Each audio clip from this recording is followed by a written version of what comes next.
untuk Habibina Sayyidina Khataman Nabiyyin Sayyidil Anbiya wal Mursalin Sayyidina Muhammadin sallallahu alaihi wasallam. Ibadallah,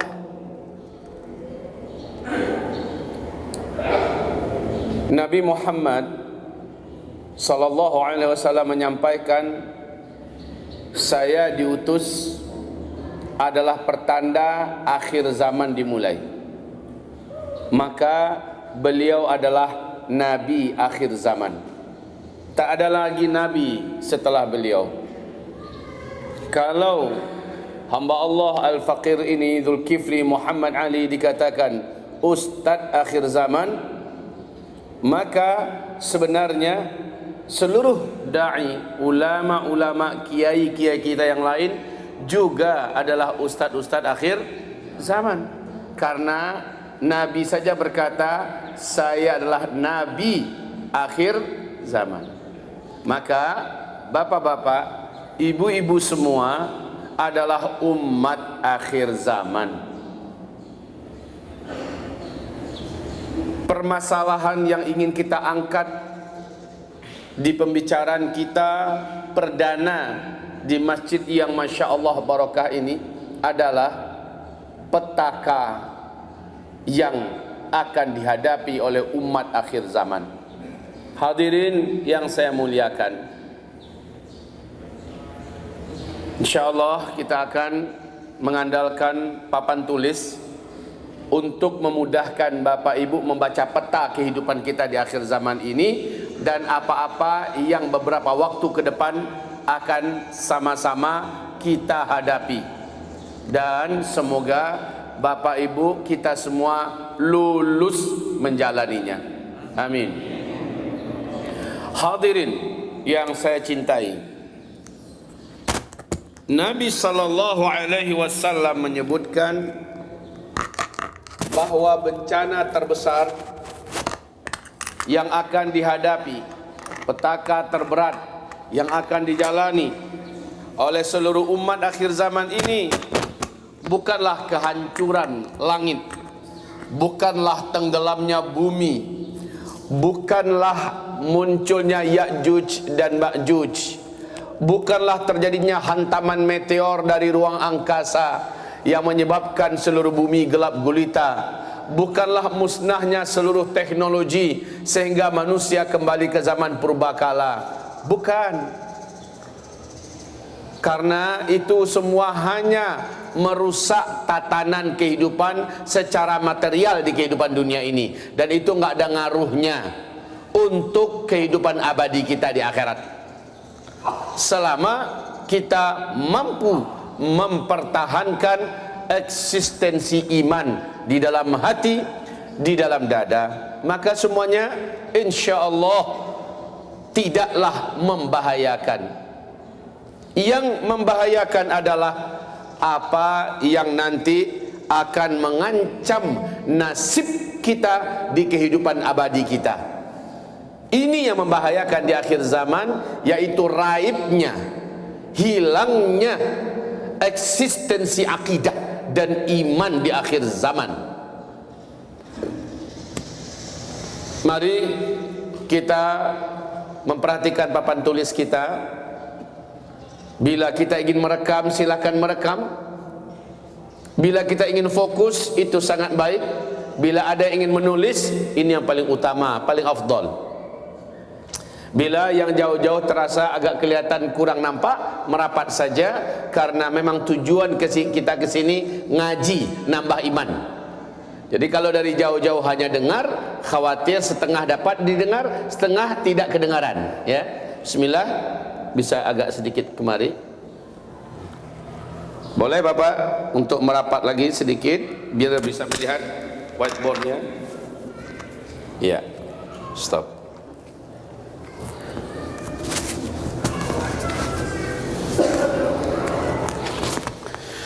Allahumma salli ala Sayyidina Muhammad. Perhatikan Bapak Ibu yang saya cintai, ini Nabi Muhammad di usia 40 diangkat oleh Allah Subhanahu wa taala menjadi nabi dan rasul. Saya selalu mengatakan ini dengan sebuah istilah star, dimulai. Dimulai apanya? Dimulai akhir zaman. Dimulai akhir zaman adalah saat beliau di usia 40 tahun diangkat oleh Allah sebagai nabi dan rasul. Star akhir zaman. Finish akhir zaman, finishnya adalah saat Nabi Muhammad, saat umat Nabi Muhammad secara keseluruhan serentak di muka bumi Allah tiadakan. Terjadi kematian serentak sedunia.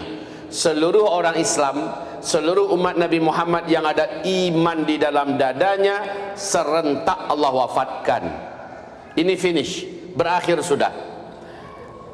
Peristiwa yang terjadi saat itu adalah terjadinya tanda besar kiamat yang ketujuh, yaitu berhembusnya angin lembut yang sangat wangi. Angin ini sejuk, sangat lembut, berbau wangi kasturi. Sumber angin ini adalah dari negeri Yaman, kata Rasulullah. Dari negeri Yaman sumber angin ini. Angin ini dengan cepat membungkus bumi. Ternyata ini bukan angin biasa, bukan angin tornado, bukan angin puting beliung, bukan angin yang mengganas. Lembut, sejuk, baunya wangi kasturi, dengan cepat membungkus bumi. Kata Rasulullah, ternyata angin ini hanya mendatangi orang-orang yang beriman saja. Orang-orang Islam yang dalam dadanya ada iman, angin ini akan datang kepadanya. Saat orang itu tersentuh oleh angin ini, terhirup olehnya angin itu di tempat itu, dan saat itu juga dia langsung tergeletak meninggal dunia. Husnul khotimah. Setelah itu tak ada lagi orang Islam yang hidup. Orang yang tersisa hidup di sini, kata Rasulullah, yang sama sekali tidak ada iman dan tidak kenal Allah Subhanahu wa taala. Mereka adalah satu atau dua generasi, barulah kiamat besar, kehancuran alam semesta. Setelah kejadian ini, satu atau dua generasi, barulah terjadi kiamat besar, kehancuran alam semesta. Di hadis yang Nabi yang lain mengatakan 40 tahun setelah itu barulah Allah hancurkan alam semesta. Jadi setelah wafat serentak seluruh orang Islam beriman sedunia, baru 40 tahun kemudian Allah kiamatkan dunia. Faham sampai di sini? Baik. Startnya Nabi Muhammad diutus, finishnya habis seluruh umat Nabi Muhammad sedunia. Nah, Nabi SAW bersabda, sejak beliau diutus, kalian semua, kata Nabi, akan menjalani 5 fase sejarah. Hadis sahih riwayat Imam Ahmad menurut Syekh Ahmad Syakir. Fase yang pertama, fase yang kedua, dan fase yang ketiga. Ketiga fase ini Islam memimpin dunia. Nih, fase pertama, kedua, ketiga, Islam memimpin dunia. Fase pertama langsung Nabi yang memimpin sampai beliau wafat, lamanya 23 tahun. Fase kedua yang memimpin adalah para khulafaur rasyidin. Rasulullah mengatakan lamanya 30 tahun. Ya, 30 tahun. Ini 30 tahun, ini 23 tahun. Adapun fase yang ketiga, para khalifah menggunakan sistem kerajaan. Ini ada 3 dinasti, dinasti Bani Umayyah, dinasti Abbasiyah, dan terakhir dinasti Bani Utsmaniyah.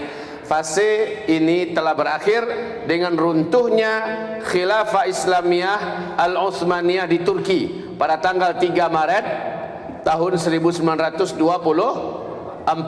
Fase ini telah berakhir. Lama fase ini adalah 1227 tahun. Baik, di fase ini dunia nggak berani macam-macam.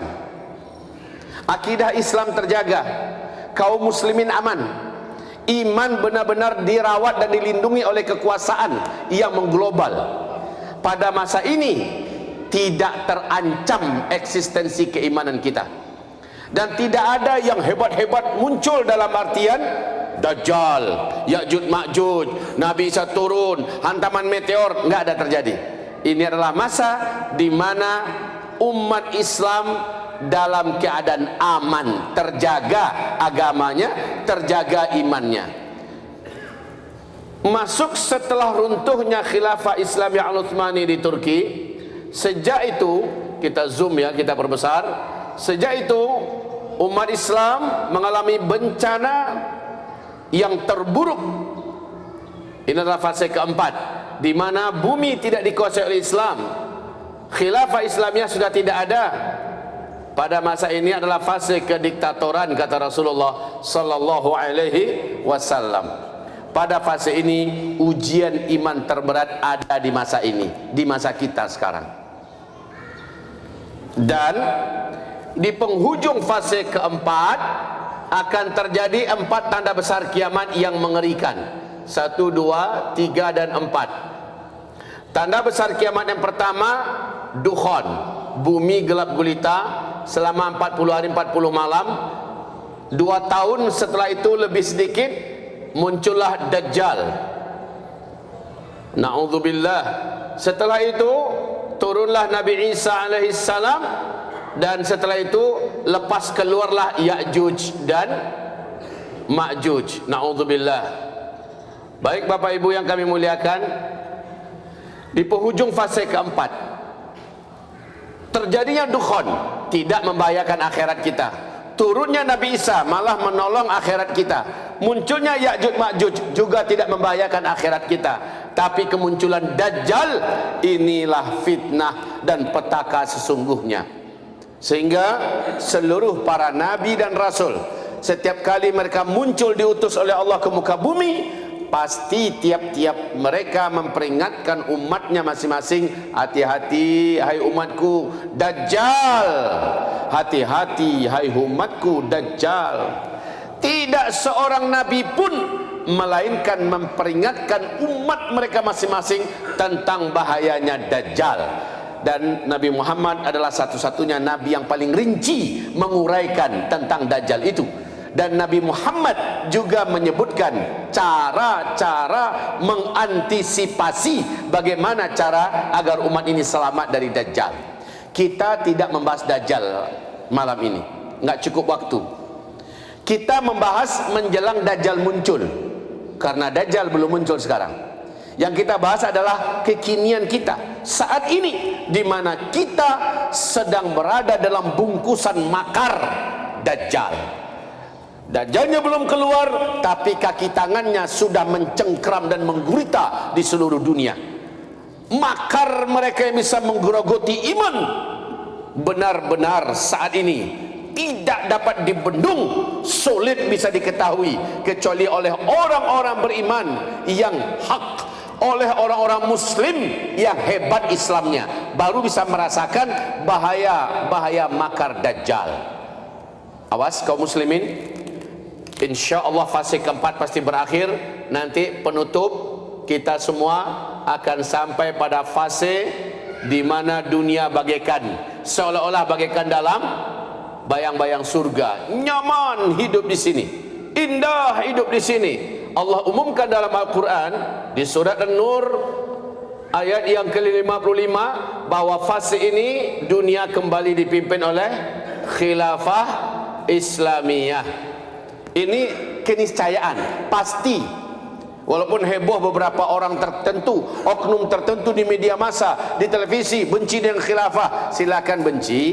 Tetapi ini bagaikan matahari pasti terbit setelah malam berlalu, nggak bisa dielakkan.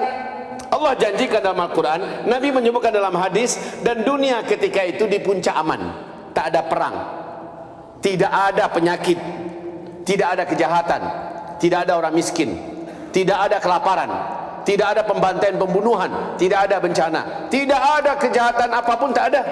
Pada masa ini bagaikan dalam bayang-bayang surga di dunia. Fase ini tidak lama sayangnya. Nabi berkata hanya antara 7 sampai dengan 9 tahun saja. Fase kelima ini nggak lama Pak. Dan pada masa ini jumlah lelaki 1 berbanding dengan 50 wanita. 1 laki-laki 50 wanita pada masa ini. Dan kita nggak akan mengupas masalah hebatnya banding 1 berbanding 50 ya. Walaupun ada yang bersemangat, silakan tunggu fase kelima. Intinya fase kelima ini adalah sebuah keniscayaan, kepastian. Pertanyaannya, apakah kita semua akan sempat menyaksikan fase kelima? Jawaban yang benar adalah incarlah, tandailah, intailah tanda-tanda yang menuju ke arah ini. Bila kita temukan tanda-tanda itu ada di zaman kita, berarti pasti fase kelima kita semua akan memasukinya.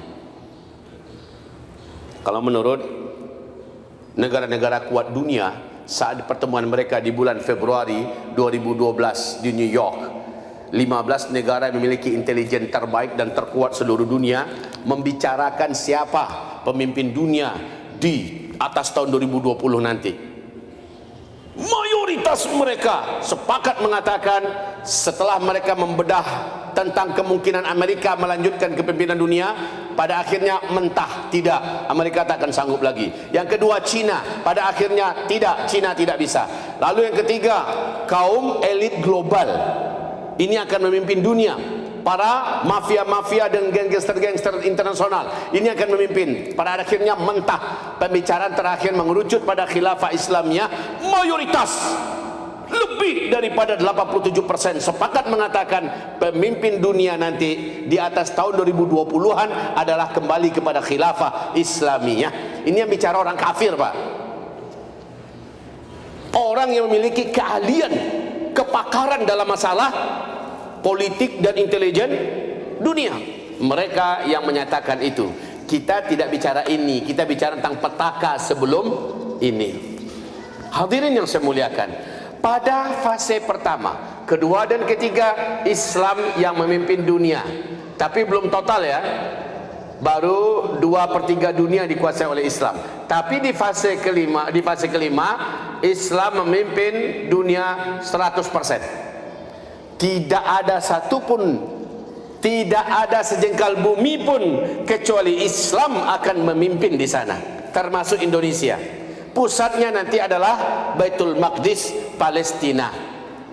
Jadi bukan Jakarta, bukan Jabodetabek, bukan Mekah Madinah, tapi Baitul Maqdis, Palestina. Namun naungan rahmatnya sampai ke bumi pertiwi Indonesia.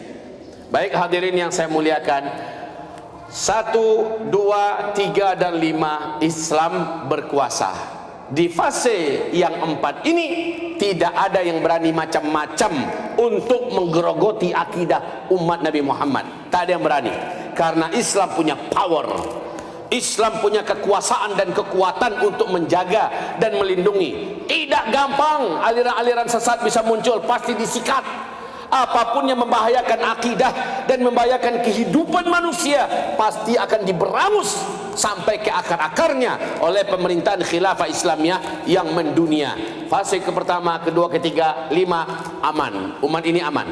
Di fase ini, di fase kita hidup ini ancaman terbesar kaum muslimin.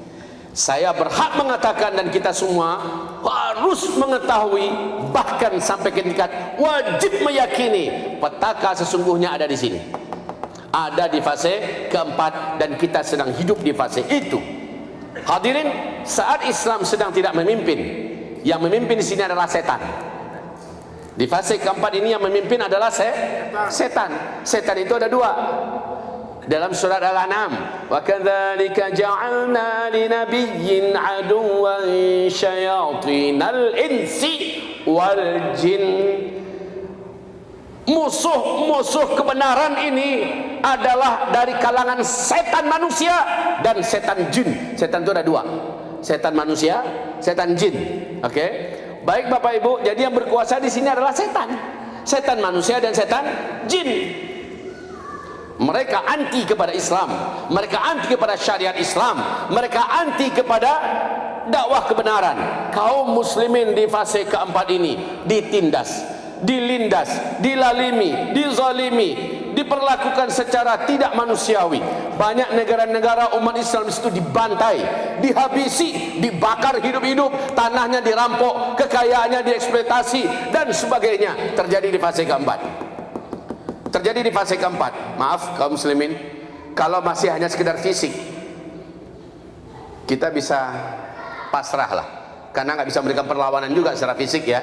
Kita bisa pasrah. Paling-paling kalau kita dibantai hanya gara-gara kita beriman, syahid insya Allah. Mau ngapain kita? Di fase keempat ini umat ada di puncak lemah. Tapi kaum muslimin pada fase keempat ini yang paling berbahaya adalah dimunculkannya perangkap-perangkap atau jaring-jaring laba-laba yang bisa menghabisi iman di dalam umat manusia, umat Nabi Muhammad, yaitu bermunculannya ismi-ismi, dan tidak ada yang bisa membendung. Ulama hanya sekedar bisa ngomong, itu pun ulama yang berani bicara pasti langsung ditangkap. Lihat di Mesir, nasib ulama-ulama lurus di Mesir hampir tidak ketemu lagi di permukaan bumi hari ini di Mesir. Kalau ada yang terpaksa masih ada dalam keadaan dikawal ketat, dijaga ketat, diawasi, ditindas, diintimidasi, tidak berani dan tidak leluasa lagi bicara, ngomong sedikit tentang masalah iman dan tauhid, langsung dicikat, dimasukkan ke penjara. Lihat di Yordania, lihat di Uni Emirat Arab, lihat di Kuwait, apalagi hari ini di Arab Saudi. Jangankan kita cerita di negeri lain nih, di negeri yang sebenarnya Islamnya harus terjaga, malah para ulamanya sangat tidak aman hari ini. Kaum muslimin yang kami muliakan, di fase keempat ini tidak ada yang menjaga akidah umat. Setiap orang harus mengandalkan dirinya masing-masing.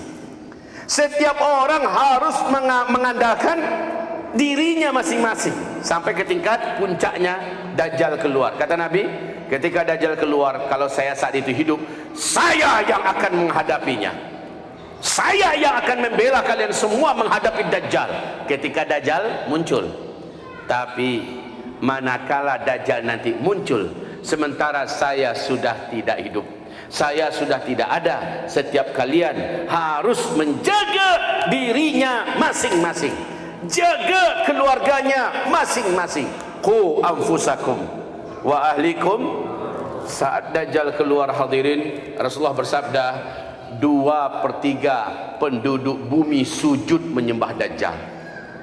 2/3 penduduk bumi sujud menyembah Dajjal. Yang paling banyak nanti sujud menyembah Dajjal dari kalangan umatku, kata Nabi, adalah kaum wanita. Ini yang terbanyak. Makanya kata Nabi, kalau kalian sudah mendengar Dajjal lepas, kalau kalian nanti sudah mendengar Dajjal muncul, hei para laki-laki, selamatkan bini-bini kalian, selamatkan emak-emak kalian, selamatkan saudari-saudari perempuan kalian, selamatkan anak-anak perempuan kalian, karena yang paling banyak menyembah Dajjal ketika Dajjal muncul adalah kaum wanita.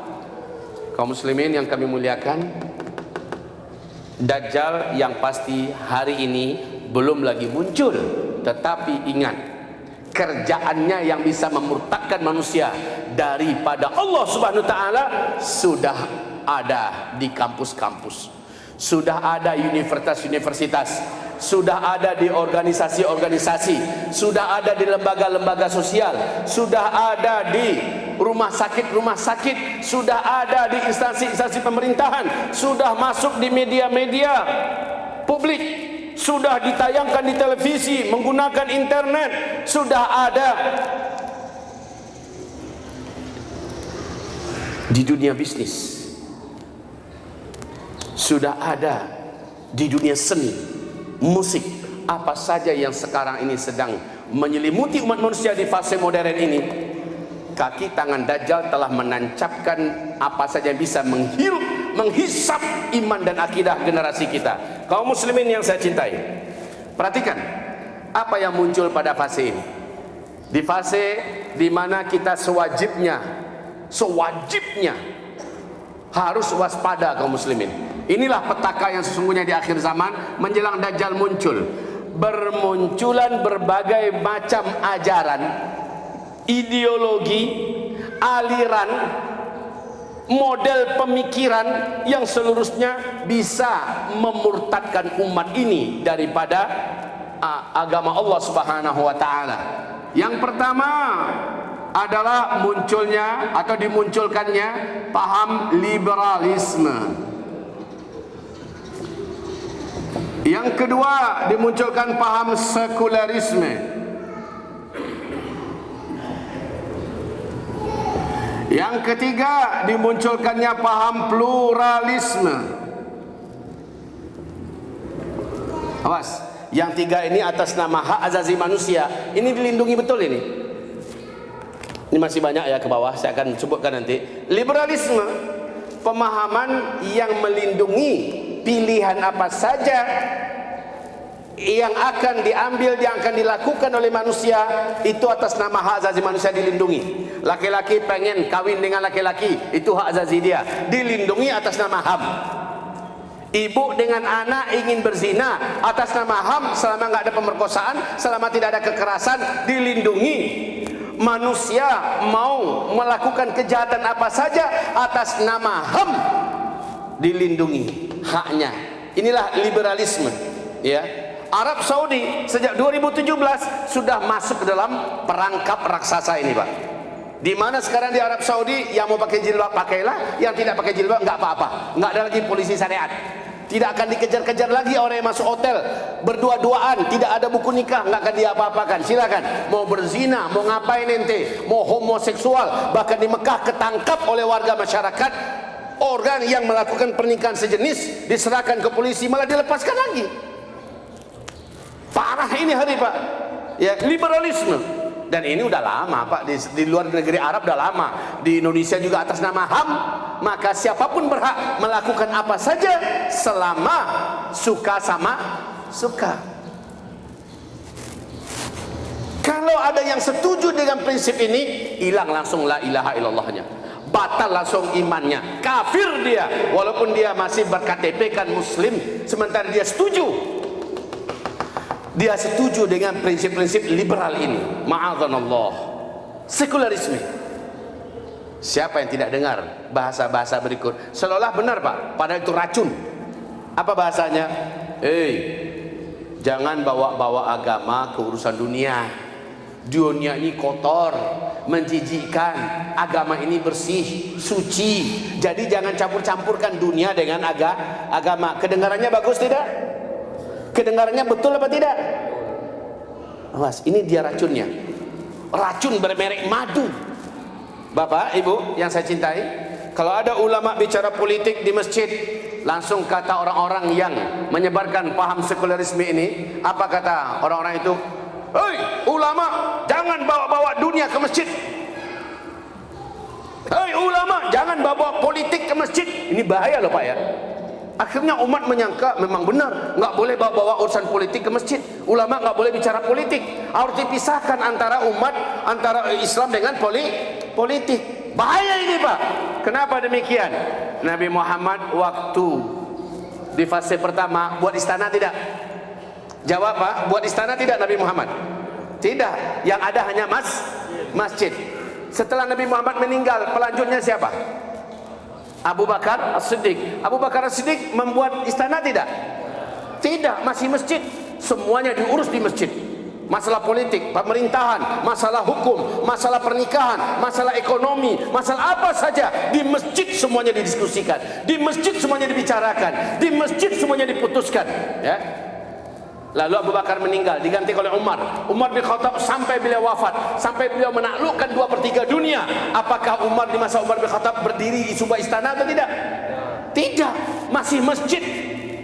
Lalu Umar bin Khattab meninggal, diganti oleh Utsman bin Affan. Apakah di masa Utsman berdiri istana sendiri, kantor sendiri? Ada tidak? Tetap masjid. Lalu Utsman bin Affan meninggal dunia, digantikan oleh Ali bin Abi Thalib. Apakah ada gedung sendiri, istana sendiri? Ada apa tidak? Tidak ada, semuanya masjid. Dan masjid memang fi buyutin adzinallahu an turfa'a wa yuzkara fiha ismuh. Masjid adalah segala apa yang dikelola oleh umat Nabi Muhammad dalam kehidupan beragama. Masjid sentralnya, masjid pusatnya.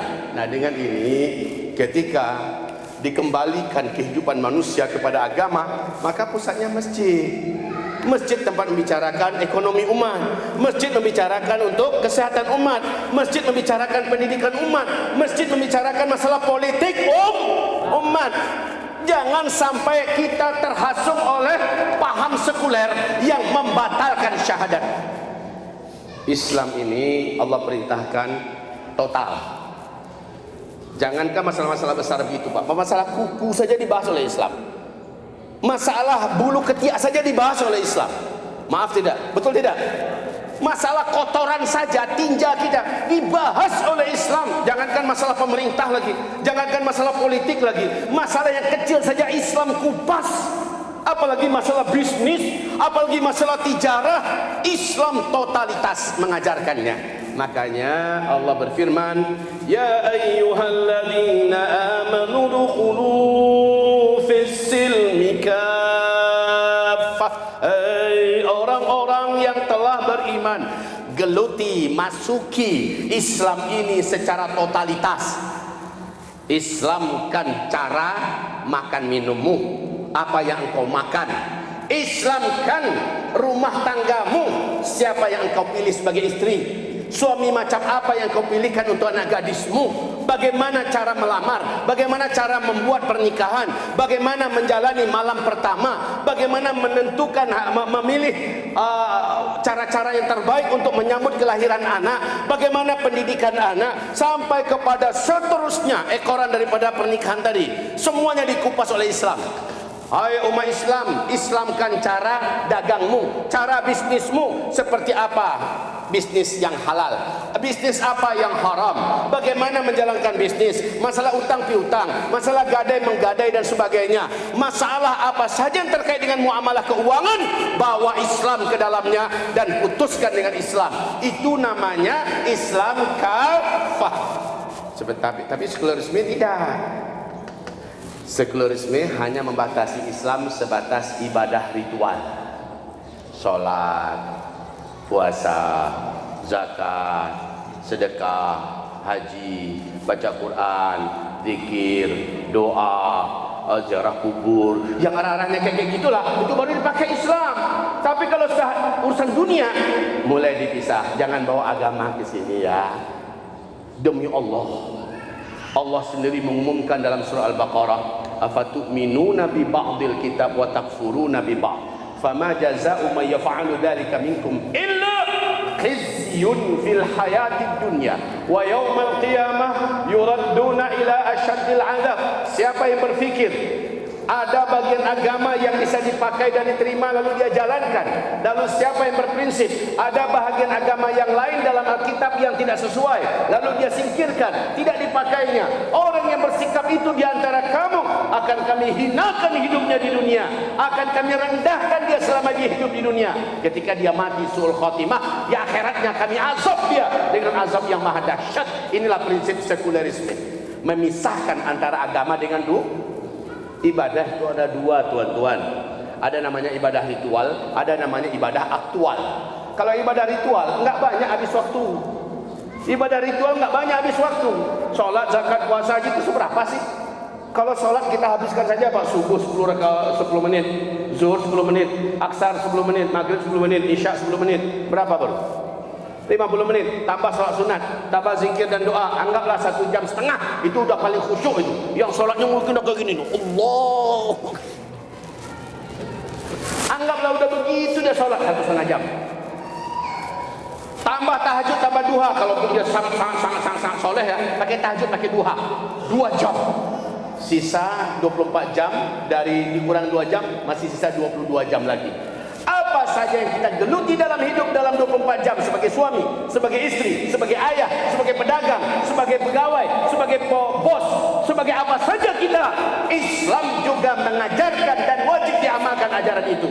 Mengamalkan ajaran-ajaran Islam dalam segala urusan kehidupan dunia kita, itu yang disebut dengan ibadah aktual. Jadi tadi ibadah ada berapa? Ada 2, ibadah ritual, ibadah aktual. Nah, sekularisme memisahkan agama. Cukup agama sebatas ibadah ritual saja. Tapi dia bilang ibadah aktual jangan bawa agama. Ini dia sekularisme. Prinsip seperti ini membatalkan iman, membatalkan syahadat. Makanya kalau ada petaka akhir zaman, judul kajian kita kalau nggak salah tadi terpapang di mana-mana, petaka akhir zaman ya. Petaka terbesar adalah munculnya paham-paham yang seperti ini, Pak. Dan ini di kampus-kampus diajarkan. Ini di seminar-seminar diajarkan, ya. Ini di berbagai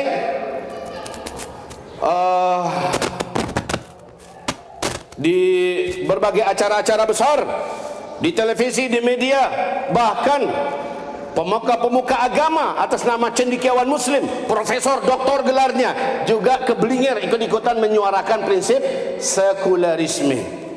Allahumma rabbana a'idna wa qina min adzabin nar. Amin. Ibarat Allah, sekularisme banyak tidak sekarang ini? Fikiran macam ini menggerogoti umat Islam apa tidak? Iya.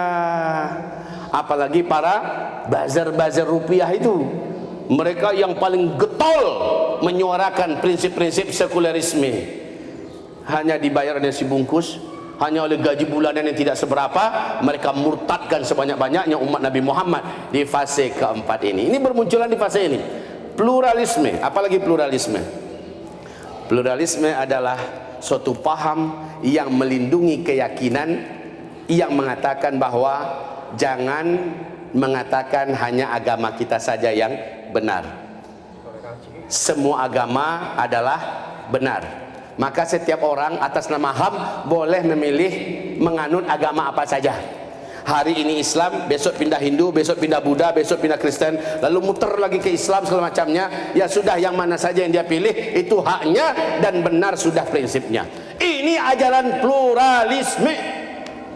Dalam ajaran langit Allah sebutkan dalam Al-Quran, Innad dina indallahil Islam. Apa artinya? Agama yang diterima dan diakui oleh Allah hanyalah agama Islam. Kemudian juga, wa may yabtaghi ghayral islami dina falan yuqbala minhu wa huwa fil akhirati minal khasirin. Siapa saja yang memilih selain Islam sebagai agamanya, Allah tidak akan terima. Surga Allah yang punya, Allah yang ciptakan. Neraka Allah yang ciptakan, Allah yang punya. Yang menentukan orang masuk surga masuk neraka adalah Allah. Sekarang Allah mengumumkan hanya Islam. Yang mencari selain Islam sebagai agamanya, Allah tak terima. Maka kita sebagai umat Islam di akhir zaman ini wajib berprinsip agama yang benar hanyalah agama Islam. Selain itu Allah tak terima.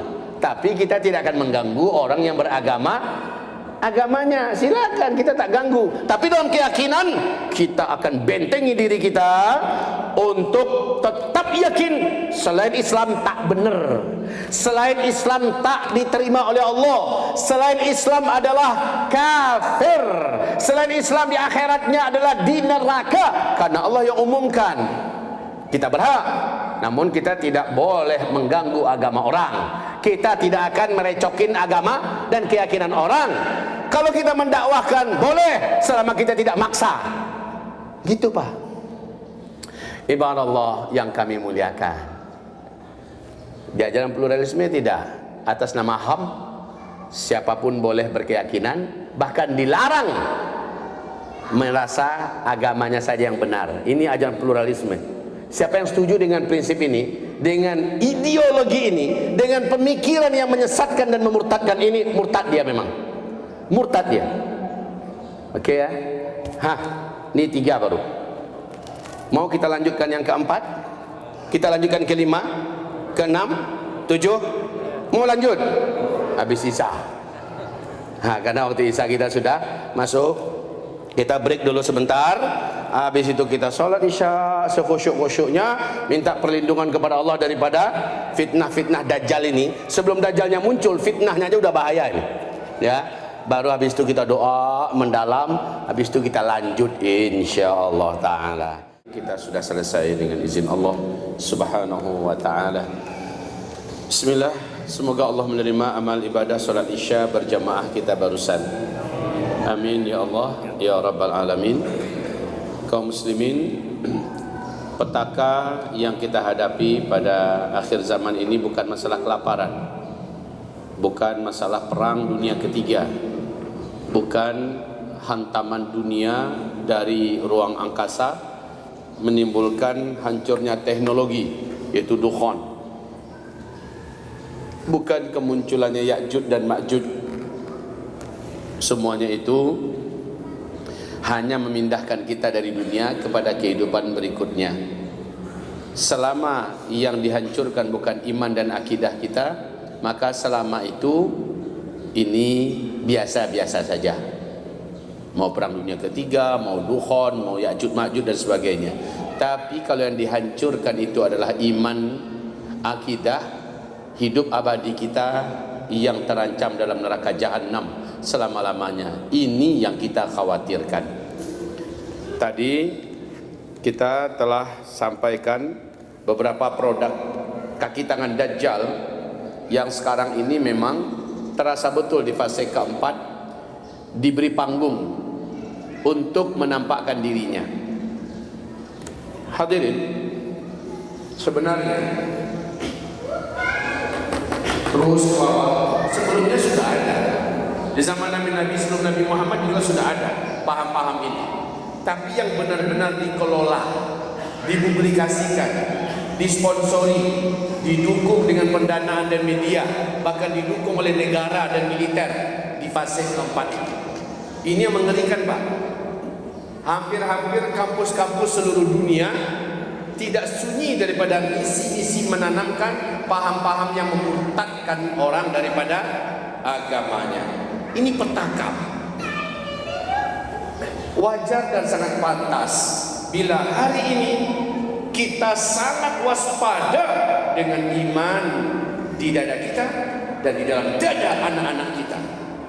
Hadirin yang saya muliakan, tadi kita bahas liberalisme, sekularisme, pluralisme, dan isme-isme yang lainnya seperti ateisme, komunisme dengan segala keturunannya ya, turunannya seperti Leninisme, Marxisme, ya, ateisme, komunisme, kapitalisme, sampai kepada yang paling anyar seluruh dunia yaitu demokratisme.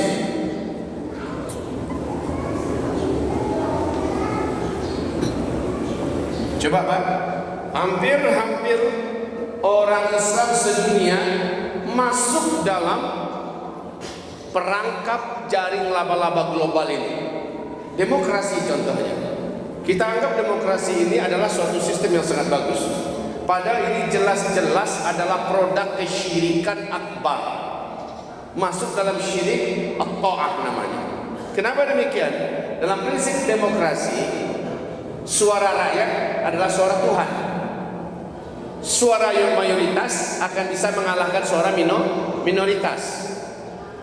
Apa yang kata rakyat bagus, walaupun agama melarangnya, tetap wajib dijalankan dan dijunjung tinggi. Jadi dalam hal ini saingan Allah siapa? Rakyat. Saingan Allah siapa? Makhluk. Ini ajaran demokrasi. Kita sebagai orang beriman wajib menolak demokratisme ini. Walaupun kita sedang dibungkus dan diselimuti oleh demokrasi. Negara manapun yang kita pijak hampir-hampir seluruhnya memakai prinsip demokrasi. Ya kita nggak bisa menolak, tetapi secara akidah kita wajib menolak. Kita tidak bisa untuk memeranginya, tapi secara akidah kita wajib mengatakan tidak. Ini hak kita karena keselamatan kita di hari kiamat. Silahkan negara mau pakai ini, itu urusannya, itu urusan penguasa-penguasanya nanti dengan Allah Subhanahu Wa Taala. Tapi kita sebagai rakyat mengatakan tidak. Bagiku yang tertinggi adalah Allah, bukan suara manusia, bukan suara makhluk, bukan suara rakyat, tapi suara Allah nomor satu. Ibarat Allah yang kami muliakan, demokratisme, Buya, kalau seandainya kami tidak boleh menerimanya, kenapa Buya ikut-ikutan mengajak kami untuk memilih di setiap pemilu? Ya, kenapa Buya mengajak kami? Begini kaum muslimin, dulu saya termasuk orang yang selalu abstain, yang selalu netral, yang selalu tidak berpihak dan memilih siapa-siapa dulu. Bahkan saya mengajarkan jangan milih. Namun pada akhirnya pertambahan umur, pertambahan ilmu, ya, kematangan cara berpikir dan sebagainya mengantarkan kita untuk mengambil sikap. Walaupun sampai hari ini prinsip saya dalam demokrasi tidak pernah berubah, ini syirik akbar. Final, ini syirik akbar. Namun kondisinya di fase pertama, kedua, ketiga, umat Islam di tiga fase ini punya kapal besar yang dimana kita bernaung di atas kapal politik besar itu yang disebut dengan pemerintahan langit yang bergerak di bumi. Pimpinan pertama Nabi Muhammad ini para khulafah rasyidin, ini para khalifah-khalifah dari sistem kerajaan, dan ini para khilafah ala minhajin nubuwah. Keempat fase ini ada kapal besar. Kita sedang berlayar di lautan yang sangat luas dan lautan yang sangat dalam. Di fase kelima kapal ini tidak ada. Di fase keempat ya, kapal ini tidak ada. Kita terapung-apung di permukaan laut, terancam untuk tenggelam, mati. Sementara kita tidak boleh membiarkan diri kita mati. Kita harus tetap hidup, kita harus tetap menyembah Allah, kita harus tetap bergerak. Tapi kapal nggak ada. Yang ada apa? Yang ada adalah di kita umpamakan ini bangkai ikan paus yang terapung-apung. Bangkai itu wangi atau busuk? Busuk. Dalam bangkai ada apa saja? Ada ulat, ada cacing, ada belatung, ada kuman, ada bakteri. Ya, biasanya bangkai itu dikerubungi oleh apa? Oleh lalat, ya, dikejar oleh anjing dan sebagainya, menjijikkan. Binatang-binatang yang menjijikkan saja yang ada di bangkai. Tapi yang ada terapung-apung hanya itu. Sementara kita tak punya kapal, kita tak punya pegangan, pijakan.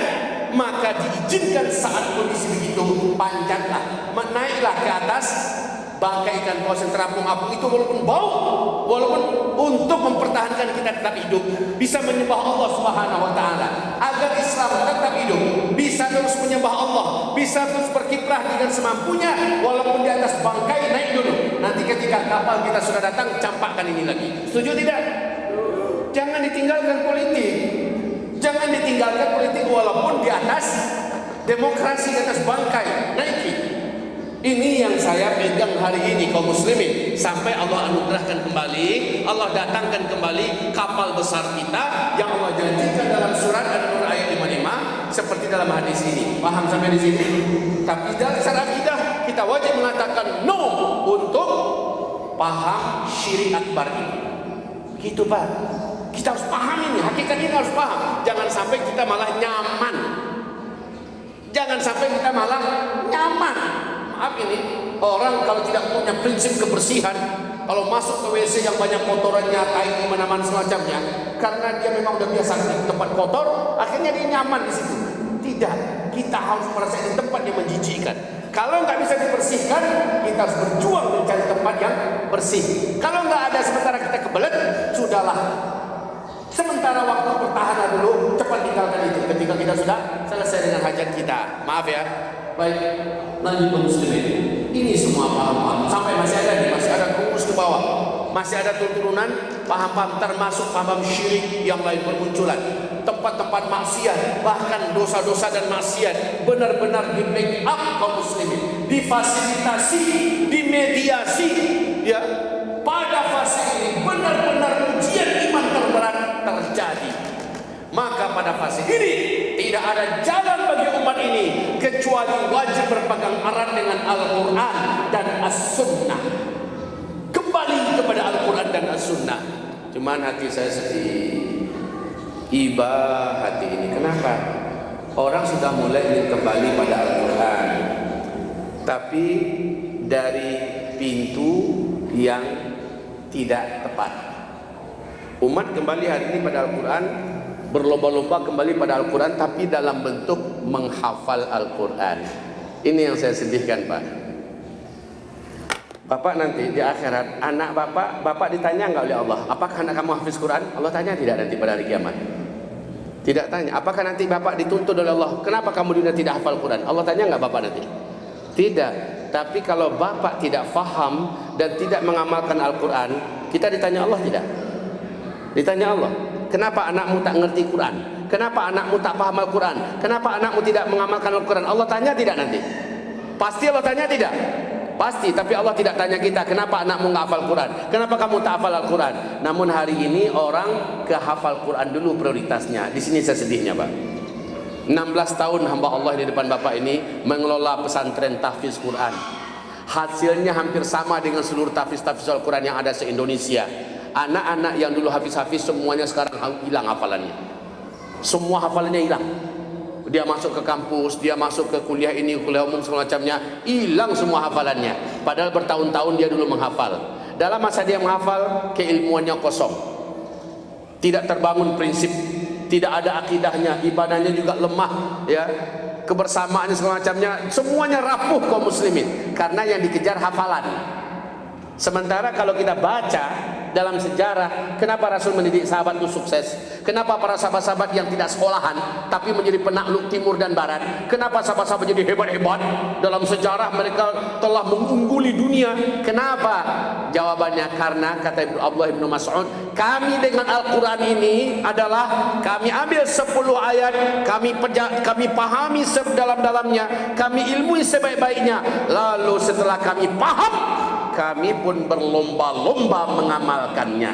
Setelah seluruh kami mengamalkannya, kami pun kembali mengambil 10 ayat berikutnya, langsung kami dalami, kami pahami, kami kaji. Setelah kami mengilmuinya dengan sempurna, barulah kami berlomba-lomba lagi mengamalkannya. Begitulah seterusnya, 10 ayat demi 10 ayat. Target mereka apa? Mengamalkan. Kalau zaman sekarang targetnya menghafal. Kalau udah hafal anaknya, dia udah sedikit bahagia, dia udah sedikit bangga. Tapi kalau nggak hafal, dia patah hati, dia sedih, dia kecewa sama anaknya, dia kecewa sama gurunya, sama pesantrennya. Padahal nanti setelah hafiz pun 30 juz, pada akhirnya anaknya akan hilang semua hafalannya. Jadi kaum muslimin, cara untuk selamat di fase keempat kata Rasulullah, dulu kamu wajib berpegang erat dengan Al-Quran dan Sunnah. Tapi yang dimaksud bukan menghafal, yang dimaksud adalah memahami, mengilmui dan mengamalkannya. Maka setiap bapak wajib, dan pak bukan anak bapak saja ya, setiap bapak wajib berazam cari ulama-ulama yang mengerti tentang ilmu Al-Quran, tentang tafsir. Mengkajilah ayat demi ayat, satu ayat demi satu ayat, khatamkan 30 juz. Bapak paham, bapak mengamalkannya. Prinsip kita adalah saya paham, saya mengilmuinya, dan saya mengamalkannya. Insya Allah bapak kerja apa saja, anak bapak di mana saja, kuliah di mana saja, aman. Kenapa? Karena Al-Quran sudah ada di darahnya, sudah ada di dagingnya. Dan walaqad yassarnal Qur'ana lidzikr fahal min muddakir. Kami memudahkan Al-Quran ini untuk dipelajari. Ada enggak yang mau mempelajarinya? Mempelajari Al-Quran, bukan menghafal Al-Quran. Kalau menghafal burung beo juga hafal, Pak. Coba tes tuh, ada berapa beo Al-Fatihah lancar, juz amma malah hafal semuanya. Tapi dia tahu enggak dengan apa yang dibacanya? Enggak ngerti. Anak-anak kita hampir sama dengan itu. Maaf ini, bahkan ujung-ujungnya anak-anak kaum muslimin hari ini yang ditekan oleh orang tuanya, dipaksa oleh orang tuanya menjadi hafiz-hafiz, lama-kelamaan dia nek dengan Al-Quran, benci malah mendengar Al-Quran, benci melihat Al-Quran, dan akhirnya dia menjalani hidup yang menyimpang. Selama dia cukup tertekan. Itu hasilnya, Pak. Maka saya tidak menganjurkan Bapak-bapak untuk terus menekan dan memaksa anak-anak kita untuk menghafal Al-Quran. Al-Quran yang wajib itu fardu ain adalah baca dengan benar, tajwidnya, tahsinnya, makharijul hurufnya benar. Setelah itu kewajiban fardu ain berikutnya adalah pahami maksudnya, pahami isinya. Setelah itu dampingi pengamalannya. Tolong doakan saya. Saya ingat di Indonesia ini, setahu saya sampai saat ini belum ada lembaga independen atau pondok pesantren yang benar-benar spesialisasinya melahirkan generasi yang faham Al-Quran 30 juz dan mengamalkan Al-Quran 30 juz. Belum saya dengar, Pak. Tapi lembaga tahfiz nggak karu-karuan banyaknya sekarang. Nggak karu-karuan, dari Sabang sampai Merauke. Tahfiz. Ya, saya belum mendengar. Prinsip saya hari ini, saya harus mulai. Alhamdulillah, sejak 4 tahun yang lalu kita terus kirim kader yang menurut kami layak untuk dikirim ke Timur Tengah, ditargetkan menjadi dai dan ulama-ulama. Mereka ini hari ini belajar dengan serius. Kami targetkan 2025 mereka sudah kembali ke Indonesia, lalu mengisi ruangan yang hari ini masih kosong di Indonesia. Ruangan apa? Markas atau pusat pendidikan, pengilmuan dan pendampingan pengamalan Al-Quran 30 juz. Itu diampui oleh orang-orang ahlinya. Jadi SDI-nya kami siapkan sekarang. Untuk beberapa tahun ini kami insya Allah ta'ala akan mempersiapkan fasilitasnya, sarananya terlebih dahulu. Mohon doa ini kepada kaum muslimin agar Allah izinkan ini terwujud insya Allah ta'ala. Baik, ibarat Allah, mungkin kita buka tanya jawab, diskusi ya. bahwa solusi untuk kita di akhir zaman ini adalah kembali kepada Al-Quran, tapi bukan dalam bentuk menghafal, namun mengilmui, mendalami, memahami, mengamalkan Al-Quran. Oke, seandainya ada yang mau bertanya, diskusi ada waktu 10 menit. Jika tidak ada hal yang sangat penting, saya ajak kaum muslimin untuk memikirkannya dan sama-sama memperjuangkannya. Silakan.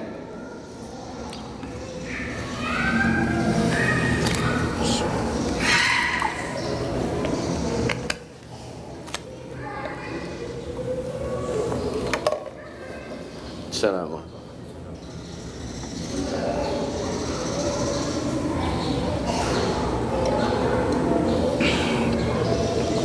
Ini aja ini. Hidupkan dulu.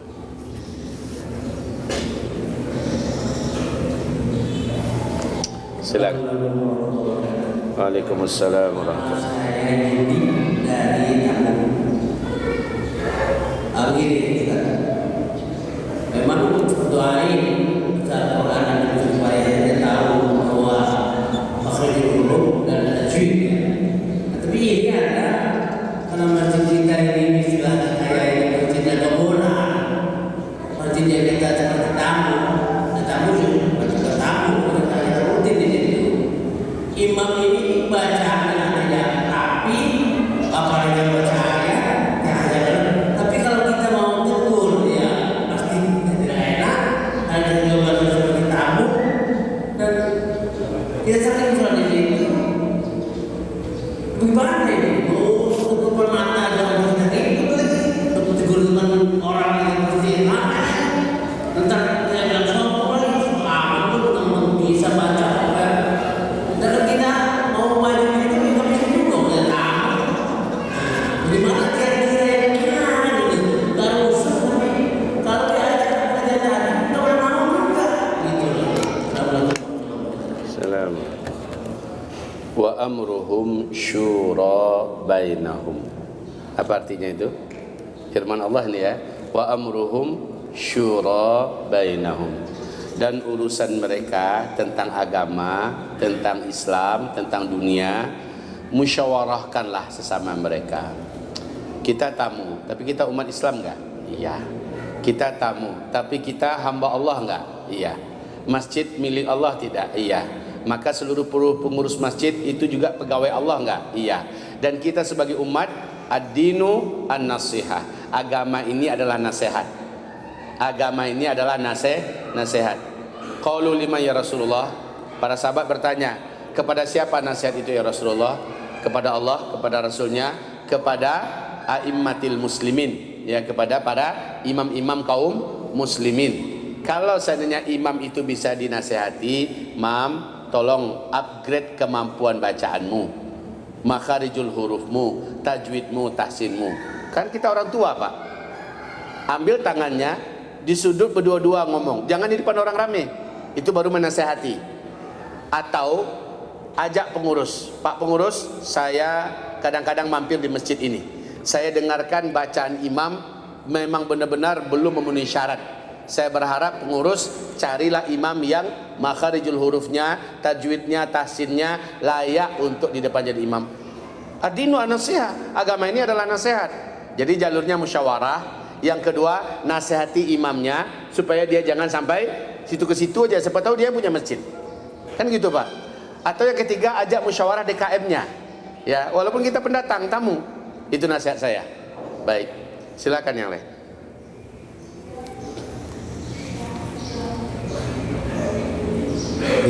Bismillahirrahmanirrahim. Assalamualaikum warahmatullahi wabarakatuh. Assalamualaikum warahmatullahi wabarakatuh. Saya baik dari Tarajum. Saya mau nanya di hadis ada pembahasan tentang 100 tahun jadi. Sekarang tadi Ustaz menerangkan 3 Maret 1924. Kalau 100 tahun jadi itu berarti sebentar lagi 2024. Nah, kira-kira siapa dan ciri-cirinya itu seperti apa? Baik, Assalamualaikum warahmatullahi wabarakatuh. Ya, makasih banyak Bapak. Jadi 2024 dah dekat, Pak, ya. Sementara itu runtuhnya khilafah Islamiyah 1924. Kalau dihitung 100 tahun Masehi, berarti tak lama lagi nih, dah 100 tahun. Yang beliau tanyakan tadi kan, setiap 100 tahun Allah akan bangkitkan satu figur yang akan kembali menguatkan agama ini. Nah, kira-kira siapa, kata beliau? Ya, kalau itu pertanyaannya, jawaban saya cuma satu. Di posisi akhir zaman ini, mujaddid agama hanya satu saja yang kita tunggu-tunggu lagi, Imam Al-Mahdi. Tak ada figur yang lain. Imam Al-Mahdi, kemunculannya nanti di depan Ka'bah. Ya, dia adalah seorang lelaki yang soleh, taat, berilmu, akhlaknya mulia, dikejar-kejar dari Madinah Al-Munawwarah. Sementara pasukan yang mengejar Allah tenggelamkan di Al-Baidah, sebuah kota kecil perbatasan Mekah dengan Madinah. Tenggelam pasukan yang mengejar itu, barulah sadar orang-orang di Mekah bahwa laki-laki yang dikejar itu, itulah dia Al-Mahdi, kan itu syaratnya. Maka untuk sekarang tenggelamnya kota Al-Baidah belum terjadi dan belum ada laki-laki yang dikejar itu, tapi ciri-ciri beliau akan muncul sudah hampir lengkap semuanya. Itu aja. Kapan, di mana, tahun berapa, kita serahkan pada Allah. Tapi kira-kira di zaman kita muncul enggak? Dalam iman saya, dia akan terjadi di zaman kita. Hitungannya lama lagi enggak? Enggak, sangat tidak. Tapi saya tidak berani memastikan tanggal, bulan, tahunnya. Serahkan ilmunya pada Allah. Yang wajib bagi kita mempelajari tanda-tandanya, mempersiapkan diri sebagai calon pengikut Imam Al-Mahdi itu. Gitu. Gitu ya. Silakan Bapak. Ya. Mungkin ibu-ibu kalau ada yang mau bertanya, bisa mic-nya diserahkan ke belakang. Angkat tangan kalau ada ibu-ibu ya. Silakan. Assalamualaikum warahmatullahi wabarakatuh. Waalaikumsalam warahmatullahi wabarakatuh. Yang saya tanyakan di sini bicara masalah dukhan. Dukhan. Tadi Ustaz bilang di awal permukaan nanti akan adanya angin dari aman atau itu dukhan. Dan saat dukhan tidak di masa depan. Jadi yang saya tanyakan ini dan khilafah fase 5. Apakah dukhan ini setelah fase ini apa fase khilafah di fase 4? Intinya dan dukhan ini kan serangan muslim kan akan juga ya. Dan dukhan ini. Nah nanti kalau khilafah ini keluar dan maksudnya sudah Sini mic-nya. ya terima kasih. Sama-sama. Ya, antara dukhan dengan angin lembut beda. Kalau ini Allah firmankan di surat Ad-Dukhan, fartaqib yauma ta'tis sama'u bidukhanin mubin. Waspadailah dan tunggulah ciri-cirinya, di mana nanti Allah akan datangkan dari langit dukhan yang sangat nyata. Pada hari itu semua orang kafir dan orang durjana akan merasakan azab yang sangat pedih. Ya, azab yang sangat pedih. Jadi dukhan bagi orang kafir adalah azab yang sangat pedih. Tapi ternyata lalu setelah itu mereka menjerit-jerit dan mereka meminta, ya Allah, singkirkanlah dari Rabbana kshif 'annal 'adzab, ya Allah singkirkanlah dari kami dukhan yang menyakitkan ini. Ya, inna muqinun, sekarang kami yakin ya Allah. Jadi dukhan ini beda dengan angin lembut. Kalau angin lembut namanya juga angin lembut. Angin lembut berbau wangi kasturi, menyentuh setiap orang beriman dengan lembut, terhirup, meninggal di tempat, husnul khatimah. Sementara yang ini bumi gelap gulita 40 hari 40 malam. Iya. Nanti Bapak buka Uzma Media TV channel. Buka Uzma Media TV channel. Bapak dengarkan kajian-kajian saya secara rinci dan detail ya. Detail sekali saya menguraikan masing-masing daripada ini. Dukhan, Dajjal, Isa dan Ma'jud, tanda besar kiamat yang ke-5, ke-6 dan ke-7. Saya uraikan dengan detail rinci, Pak. Nah, silakan Bapak ketahui ternyata dukhan adalah tanda besar kiamat yang pertama, dan dukhan ini memusnahkan semua teknologi yang ada. datangnya dari langit, bukan dari bumi. Ada yang mengatakan karena perang dunia ketiga nanti, perang nuklir, akhirnya terjadi dukhan. Tidak. Karena Allah mengatakan kedatangannya dari langit, dari ruang angkasa. Ada yang mengatakan karena gunung-gunung berapi nanti meletus di mana-mana, terjadi dukhan, bumi gelap gulita. Tidak. Karena sekali lagi Allah berfirman, wa iyyarau kisfan minas sama'i saqita yaqulu sahabun markum. Ketika mereka melihat ada benda langit menabrak bumi, saat itu semua orang berkata, ya, jadi ada benda langit menabrak bumi. Jelas itu adalah meteor, ya. Dan juga sahabat Ibnu Abbas menghubungkan antara meteor dengan dukhan, sehingga semalaman dia nggak bisa tidur. Kenapa? Berarti besok dukhan dimulai. Itu keyakinan Ibnu Abbas, karena dia malamnya melihat ada bintang berekor atau meteor menuju ke arah bumi. Nah, jadi ketika sahabat memahami seperti itu, maka pemahaman para sahabat kata Rasulullah adalah pemahaman yang benar. Jadi intinya bukan karena perang dunia ketiga, bukan karena gunung meletus ya, tapi karena hantaman meteor dari ruang angkasa. Kapan meteornya menabrak bumi di akhir zaman?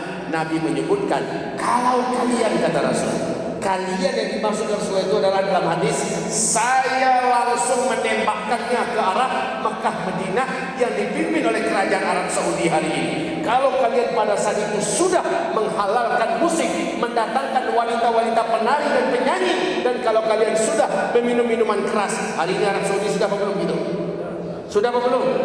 Maka syarat-syarat untuk hantaman meteor untuk muka bumi ini telah dipenuhi oleh kerajaan Arab Saudi hari ini.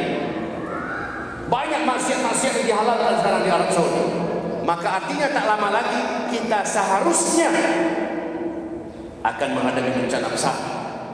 Persiapan kita adalah iman dan amal soleh, tak ada yang lain.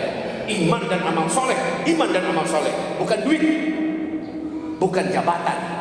Presiden dan jenderal bintang 5 pun, kalau seandainya ada bintang 5, itu tak mampu berbuat apa-apa ketika datang nanti hantaman meteor. Tak mampu berbuat apa-apa.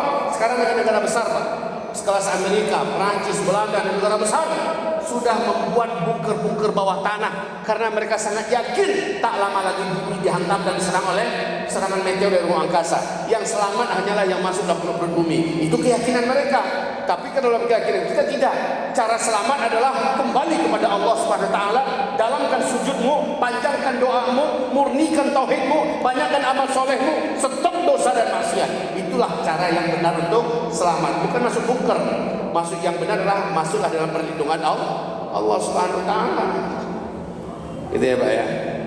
Baik hadirin, kita cukupkan sampai di sini. Saya tadi katakan, saya sekarang sudah pindah. Dulu saya tinggal di Pancoran, di Kalibata Timur ya. Ya, saya dulu tinggal di sana, kerja di sana. Tapi alhamdulillah hati saya tak terima. Saya merasa dari kecil dididik dengan agama, singkatnya saya pun hijrah pulang ke kampung halaman, Sumatera Barat. Padahal bapak yang selama ini ikut memotivasi saya, membiayai saya ketika di Timur Tengah, berkata, kamu mau kemana? Pulang ke Sumatera Barat. Untuk ngapain? Saya mau mengurus agama di Sumbar. Saya mau membangkitkan Batang Tarandam kalau bahasa orang Padang ya. Mau kembali mengulang sejarah. Dulu di Sumatera Barat bermunculan para ulama-ulama besar dunia. Sekarang itu sudah tenggelam. Saya mau berjuang kembali dengan kawan-kawan. Lalu apa kata beliau? Kenapa enggak di sini saja? Bapak punya pondok pesantren, semacamnya. Kata saya mau Sumatera Barat, izinkan saya. Akhirnya saya pun diizinkan. Di Sumbar saya cari tempat, jatuhlah pilihan dengan izin Allah Payakumbuh, Sumatera Barat. Payakumbuh ya. Dan mulailah saya dari tahun 2001 memulai debut dakwah saya di sana. Singkatnya, sudah lama saya pindah. Udah. Singkatnya Bapak Ibu, saya pun membangun pendidikan. Mulai dari TPA, tempat pendidikan anak, PAUD, TK, SD, SDIT, Kutab dan seterusnya. Sekarang sampai ketika SMP dan SMA. Bapak Ibu yang kami muliakan, saya membuka tempat pendidikan di pedalaman. Ketika saya lihat masuk ke kota, Masya Allah, bangga, bahagia kita melihat masjid-masjid umat Islam cantik-cantik, megah-megah, mewah-mewah, dan kaum musliminnya orang-orang beriman soleh-soleh yang datang. Masya Allah, orang-orang kaya banyak di kota-kota besar. Tapi di pelosok pedalaman yang ada cuma Tarzan. Jadi kalau kita mau buat apa-apa, kalau tidak dipublikasikan pada umat, kalau tidak diseru-seru umat, maka tak ada yang tahu, Pak. Tak ada yang tahu. Nah sekarang singkat saja, wahai Bapak Ibu, siapa tahu ada orang Minang di antara kita atau yang mau membuka channel YouTube saya, Uzma Media TV Channel. Perhatikan di situ, masjid kita, Masjid An-Nabawi, ini sekarang masjid yang paling padat kegiatan, Pak. Kegiatan dengan santri, dengan guru, dengan warga, dengan masyarakat, membuat berbagai macam aktivitas yang berguna dan bermanfaat. Nah masjid ini sekarang di bagian belakangnya itu terjadi pelebaran. Kita melebarkan masjid, pondasi-pondasinya sudah berdiri, setengah baru ya, sebagian baru besi-besinya. Kemudian bahan-bahan untuk atapnya sudah ada. Tadi saya waktu makan sup di bawah, di kamar bawah, ditelepon oleh bendahara, Buya, kas kita sudah hampir minus. Tadi datang pihak bagian konstruksi yang membangun untuk masukkan listrik, sudah bayar lagi sekian. Apa kata saya? Doakan pada Allah Subhanahu wa taala. Saya sampaikan pada kaum muslimin, mudah-mudahan pelebaran masjid di belakang yang aktivitasnya padat ini bisa terus berjalan, tidak berhenti, karena tukangnya terus bekerja. Bahannya bisa kita utang dengan toko bangunan. Dan Bapak Ibu, orang audit kalau mau datang, catatan kita rapi serapi-rapinya. Masuk dari siapa masuk, keluar kemana keluarnya, bahkan bahan apa dibeli ada catatannya, semuanya ada berkas-berkasnya. Insya Allah tidak ada penipuan dalam hal ini. Bahkan Bapak Ibu akan terkejut betapa rapinya pembukuan kita. Pelebaran masjid ini sudah bisa kami pakai, Pak, untuk aktivitas keagamaan dan iktikaf. Amin ya rabbal alamin. Kami mengajak nih, kami mengimbau kepada Bapak semua, ikutlah Pak bersama dengan kami. Walaupun di pelosok pedalaman, kan agama Allah juga yang kami perjuangkan di sana. Kan generasi juga kita cetak di situ. Ayo kaum muslimin, kita sekarang sama-sama untuk membantu untuk pelebaran masjid Allah. Pasti takkan bisa semewah ini, tapi 1/8 dari ini aja jadilah. Yang penting aktivitas dakwah, pendidikan dan keumatan benar-benar bisa dihidupkan secara maksimal. Insyaallah. Baik. Silakan kalau ada yang bisa membantu. Ini alhamdulillah ada tim kita yang bergerak. Saya tahu Pak, yang Bapak bawa agak seberapa. Yang dibawa agak seberapa. Yang ditinggalkan ada berapa? Yang ditinggalkan ada beberapa. Tapi kami juga menuliskan di papan tulis ini nomor rekening masjid dan nomor admin sehingga Bapak bisa transfer, ya. Bapak bisa transfer. Kebutuhan kita paling hanya 176 jutaan lagi selesai. Sudah selesai semua dengan izin Allah Subhanahu wa taala. Bank Syariah Indonesia 83798. Ini ya, atas nama Masjid An-Nabawi, atas nama Masjid An-Nabawi Uzma Center.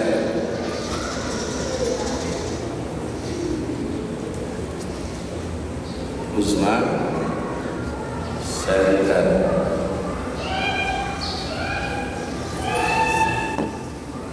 Bisa dihubungi nomor admin 0852 pakai 9 Mas Fatul 9222 begitu 0852 9222 408 gitu.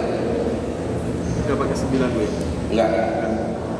0852. Ya, 0852 semuanya 4 kali 4408. Silakan apa konfirmasi nanti kalau sudah transfer saya membantu umpamanya sekian, saya bantu sekian.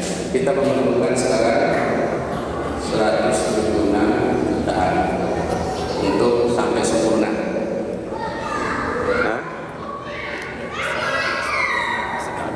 Kalau mau melihat masjidnya di Instagramnya, kata tim media kita tadi, Masjid An-Nabawi. Aktivitas kita situ penuh Pak, selalu ramai dan sibuk dengan kegiatan-kegiatan. Umat-umat dan masyarakat pun kita, bahkan orang dari kota-kota dari berbagai provinsi juga datang. Walaupun kita di pedalaman, di pelosok ya. Nah, jadi sekarang karena kebutuhan kita untuk merampungkan ini di bulan Ramadan bisa kita pakai maksimal, cara kami adalah ajak kaum muslimin. Karena kita tidak pernah mengajukan ke Arab Saudi, ke negeri Arab, ke perusahaan-perusahaan, apalagi ke pemerintah. Kita tidak pernah. Kita hanya sampaikan pada umat, silakan umat bergabung, seberapapun itu kita jadikan semuanya dengan izin Allah Subhanahu wa taala.